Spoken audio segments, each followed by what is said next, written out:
Si tu as cliqué sur cette vidéo, c'est probablement parce que tu devrais être en train de bosser. Tu lances ton ordi et tu te dis aujourd'hui, je m'y mets. 2 minutes plus tard, un mail, un ping, une vidéo de Ninja. Et ton projet ? Toujours vierge. Pourquoi est-ce si dur de rester concentré ? Il y a 50 000 ans, ignorer un bruit dans les buissons pouvait te coûter la vie. Ton cerveau a donc été sélectionné pour sauter sur les signaux nouveaux.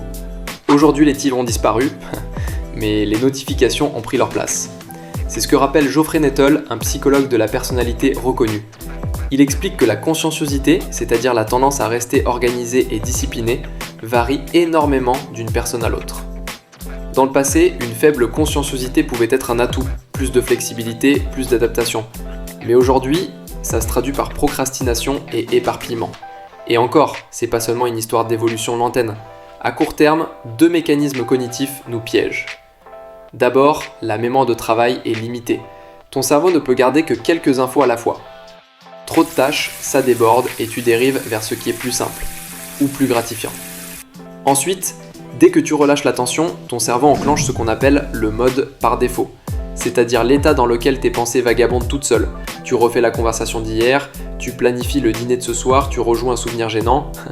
Bref, tout sauf ce que tu avais prévu de faire. Et encore, ce n'est qu'un aperçu des nombreux pièges qui guettent ton attention. Bonne nouvelle, il existe des stratégies. Pas pour changer qui tu es, mais pour ajuster ton environnement et tes habitudes. Première piste, adapter tes comportements à ta personnalité. Tu n'as pas besoin de devenir hyper consciencieux. Découpe simplement ton travail en petits blocs réalistes. 15 minutes concentrées valent mieux que 1 heure à lutter.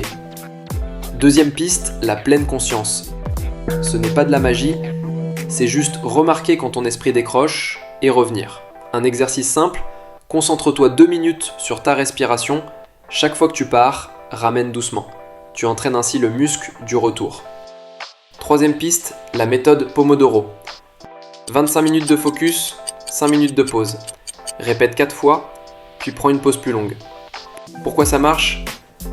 Parce que ton cerveau accepte plus facilement un effort court et que cumulé, ça fait des heures de vrai travail.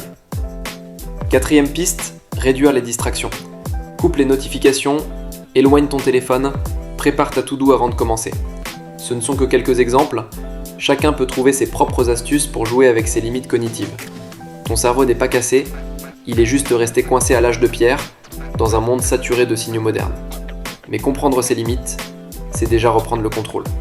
Alors dis-moi, quelle est ta plus grosse distraction au quotidien ? Et si tu veux continuer à comprendre pourquoi ton cerveau agit comme il le fait, abonne-toi. La prochaine vidéo pourrait bien t'expliquer pourquoi tu prends tant de mauvaises décisions.